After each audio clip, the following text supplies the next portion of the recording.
Sometimes press releases feel incomplete, and it's our job to ask the tough questions and follow up with law enforcement. Reporter Madeline Murray spoke with the Yuma Police Department about why they only release certain information to the public and what it means at the scene of a crime. When a crime occurs, most people want answers fast, but the Yuma Police Department can only release certain information to protect the integrity of the case. We put out the basic information, just enough to tell the public, like, hey, this crime happened, but we can't tell you a lot about it because we don't know at that point.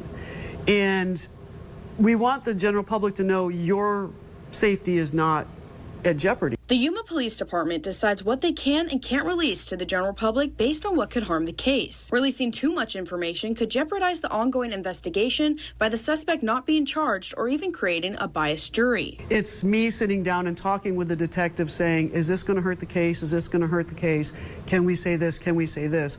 So it's kind of like a group effort of what we can actually put out there. Sergeant Lori Franklin with the Yuma Police Department says naming a suspect would give them the upper hand. We may have a suspect vehicle, we may have a suspect description or a suspect itself. If we release that information and maybe they know it, they could flee. We're very close to another country.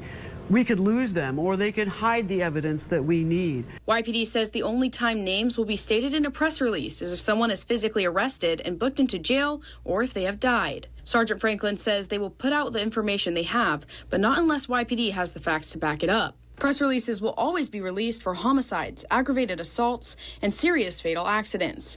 But there are some cases they do not report on, like domestic violence and suicides. And in those cases, it's important to highlight the steps taken at the scene of a crime.